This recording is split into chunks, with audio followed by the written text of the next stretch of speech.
আজ শ্রাবণ মাস শেষ সোমবার। আগের দুটো সোমবারে পুজো দিতে পেরেছিলাম, বাকি দুটো পারিনি। আজকে পঞ্চম সোমবার, তাই আজকে পুজো দেব বলে সকাল সকাল উঠে পড়েছি। সকালের যে কাজগুলো তাড়াতাড়ি করে নিচ্ছি। প্রথমে ভাবছিলাম বীরচন্দ্রপুর যাব। বীরচন্দ্রপুরে এক চক্রাধাম, নিত্যানন্দ মহাপ্রভুর জন্মস্থান। আবার যদি কখনো যাই সবাইকে দেখাবো। আর কেউ যদি তারাপীঠ মন্দিরে আসো তাহলে ওখানে ঘুরতে যেতে পারো সবাই তারাপীঠ মন্দির থেকে। আজ আর আমাদের যাওয়া হলো না।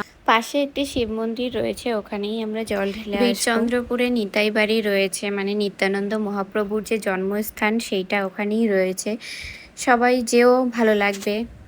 আগের ভিডিওটা এটা দেখাচ্ছিলাম, এটা হচ্ছে একটা বেল গাছের চারা। এই যে জানালার পাশে যে ছোট্ট জায়গাটুকু, এখানে আমি আমার ঠাকুরের থালা বাসনগুলো ধুই।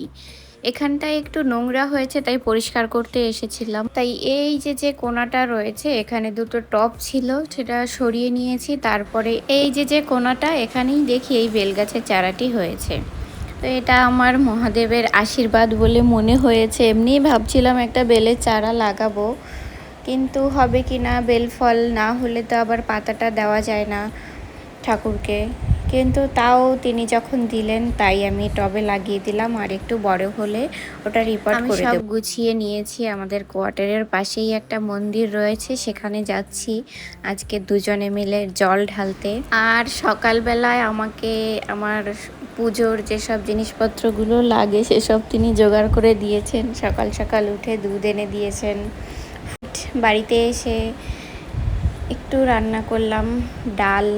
আগেই ভিডিওটা পোস্ট করেছি, মোচার ডালনা, যেহেতু আজকে সোমবার নিরামিষ তার জন্য। তো আজকের এই ছোট্ট ব্লগটি কেমন লাগলো তোমরা সবাই অবশ্যই কমেন্ট করে জানিও। আগের ভিডিওটাতে অনেক ভালোবাসা দিয়েছো সবাই, এভাবেই পাশে থেকো। তো দেখা হবে পরবর্তী কোনো ভিডিওতে, ততক্ষণ সবাই ভালো থেকো, টাটা।